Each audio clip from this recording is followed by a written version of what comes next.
Hello YouTube, Grand Captain Speedy Dash here. Last time, Yamcha got his wish and Kakarot and Gohan prepared to head to the Ox King's village. Now, let's see how it goes from here. Kakarot and Gohan are able to quickly make their way to Ox King's village using the Kinto Un. Once they reach his village, Ox King immediately greets Gohan, while Chi-Chi greets Kakarot. While Gohan and Ox King catch up, Kakarot tells Chi-Chi all about the adventure, both before and after he came to her village. She also tells him about the small adventure she had after leaving the village to search for Master Roshi until Kakarot found her.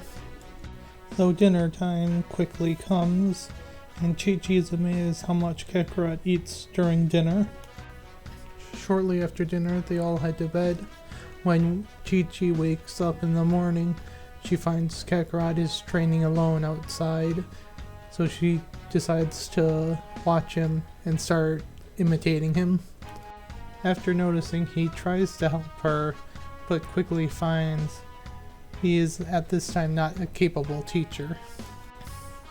After a while of this, Gohan then realizes them training together and tries to help Chi-Chi shape up a little bit, but then suggests that if she really would want to learn how to train like Kakarot does, that Master Roshi would be the best teacher.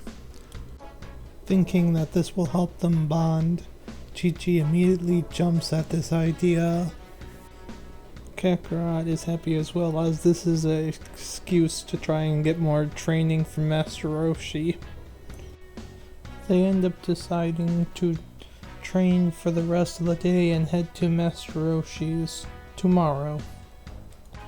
In the morning, after dropping Gohan off at home, they head to Kami's house to find Master Roshi. When they arrive and call out for Roshi, he quickly runs out, but is then surprised to see Kakarot and Chi-Chi standing there. He then asks, why have they come back, and is everything with Fry Pan Mountain taken care of?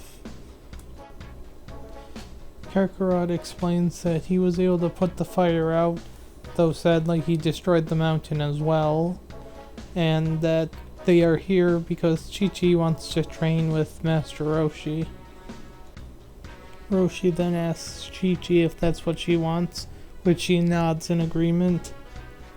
Roshi then turns away and starts feeling his forehead, remembering what happened the last time she was here. His train of thought is soon interrupted as Kakarot points out someone's coming to the island. As Master Roshi looks, he realizes who is coming back now. As the boat reaches the shore, a short bald monk gets off the boat and helps a blue-haired girl get off the boat as well. Carlin introduces Launch to everyone and introduces himself to Kakarot and Chi-Chi. Master Roshi then takes Kakarot aside and agrees to train Chi-Chi if Kakarot helps with training both Chi-Chi and Carlin, which Kakarot seems a little doubtful of, but Master Roshi reassures him, so Kakarot agrees. Carlin does try and hit on Chi-Chi, but Chi-Chi tells him that she only has eyes for Kakarot. Carlin and Chi-Chi's training is a bit harder than Carlin and Goku's training was in the original, with Chi-Chi pushing herself harder to prove her love for Kakarot, and Carlin pushing himself harder to try and not be showed up by a girl. Also, sometimes Kakarot joined them in their training when he wasn't too busy with his own training or training with Master Roshi. Of course, their training does end when it comes time for the 21st Tenkaichi Budokai. The 21st Tenkaichi Budokai has the same contestants, except this time Ranfan is replaced with Chi-Chi. The matches go about the same as they do in the original, with Krillin beating Bacterian after he realizes he doesn't have a nose, and Jackie Chan beating Yamcha just as easily. Chi-Chi vs. Namu is the first fight that is different than the original, of course, because Chi-Chi was not in the original 21st tournament. The fight starts out fairly even, though Chi-Chi does have a slight advantage in strength. Though through the long battle, Namu's determination is able to help him prevail in the fight, and allowing him to ring out Chi-Chi.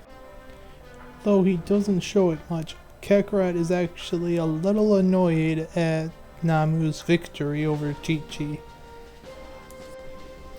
This time when Yamcha confronts Jackie Chan about being Master Roshi, he tells Yamcha the truth and asks that he keeps it a secret from his students. At first, Chi-Chi is saddened that she lost the match, but both Krillin and Kakarot tell her that she did fairly well. The next fight between Kakarot and Goran ends a bit sooner than usual as Goran surrenders when Kakarot breaks free of the gun before Goran even has a chance to try and throw him out the ring. Now we get to the first match of the semifinals with Krillin versus Jackie Chan. While Jackie Chan actually has a hard time fighting off Krillin, he is ultimately able to take the win in the end, knocking Krillin out. Namu versus Kakarot actually goes rather quickly this time, as Kakarot has a little resentment over him defeating Chi-Chi, as he knocks Namu out fairly quickly. Chi-Chi does pick up the subtle hint of anger Kakarot had during the fight, which warms her heart. Now we get into the final match of the 21st Tenkaichi Budokai, Jackie Chan versus Kakarot. Both of the contestants are far stronger than they were in the original story, and the match is much more grandiose. The match starts off with Kakarot having a clear advantage, being both stronger and faster, but Jackie Chan is able to use some clever techniques to help him stay in as the match continues. As the match quickly heads to its conclusion, Kakarot decides he wants to try and end the match the same way Jackie Chan and Gohan did in the last tournament, and starts preparing a Kamehameha.